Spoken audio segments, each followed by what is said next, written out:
When Henry Ford decided to use an internal combustion engine in his automobile, his fuel of choice was alcohol. Ford grew up on a farm and knew that every farm had the ability to create alcohol from a variety of material. He called alcohol the fuel of the future. He designed all of his cars to be fuel flexible, so people could choose either gasoline or alcohol. Rockefeller saw this as a threat to his oil monopoly and did what he could to stop it. Rockefeller used his power and influence to help pass a constitutional amendment known as Prohibition, which prevented the sale and transportation of all alcohol, including Henry Ford's alcohol fuel. Ethanol is not just any competitor. It is the better fuel. It has always been the better fuel. Here's the thing about alcohol. Anyone can make it. I mean, making alcohol is mankind's second oldest profession. We have so many things we can use for making alcohol. We can grow things like beets. We can grow sweet sorghum, the agave plant, mesquite, buffalo gourds. What we have here is a very common cactus known as prickly pear. It grows all over the world in huge quantities, especially places where it's dry. We can grow this in poor countries that don't have a viable agriculture in arid areas and provide fuel and food for animals if necessary. Many of you have seen this plant flowering. This is a flower from cattails. These can generate 7 times as much alcohol as corn or prickly pear. So what is the best alcohol crop? It's the one that's best suited to your soil and climate where you are.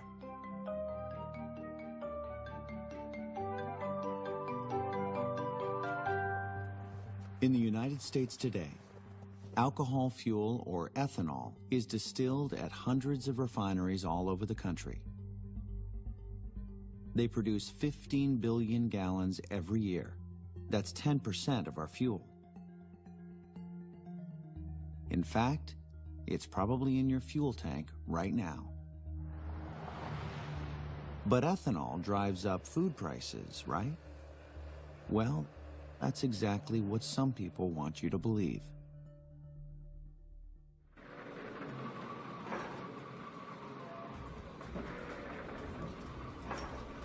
The same industries that fought ethanol 100 years ago are fighting it today. When oil prices increased in 2007 and 2008, it prompted a wave of interest in biofuels and put the oil industry on edge. According to internal emails obtained by Senator Chuck Grassley, a conglomerate of organizations hired the DC-based PR lobbying firm Glover Park Group to come up with a way to discredit the biofuel industry. This anti-ethanol campaign is not just a coincidence.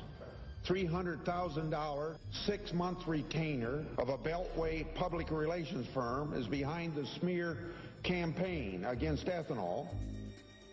Their strategy was simple. The cost of food had soared due to the oil price spike, but they would pin the increased food price not on oil, but on biofuels. Their plan worked perfectly. Turning corn into fuel was widely considered a smart way to reduce U.S. dependence on foreign oil, but now the idea is being challenged because of the worldwide food crisis. We are burning our food supply. The anti-ethanol fuel campaign tried to hide this essential fact. The byproduct of the ethanol process is food. Lots of food. From 2006 to 2012, we had record surpluses every year, and we had 1.5 billion bushels of surplus corn almost every year of that period. It was mountains of it all over the Midwest. The corn that everybody is so worried about that we're taking out of people's mouths, well, that corn doesn't go to humans anyway.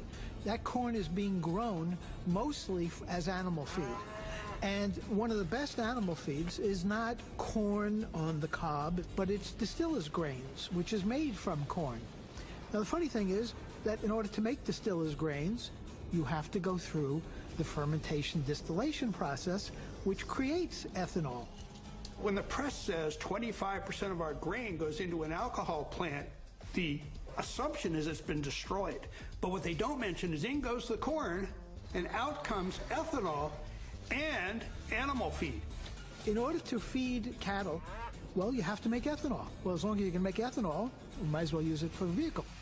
It's not food versus fuel. It's more food and fuel.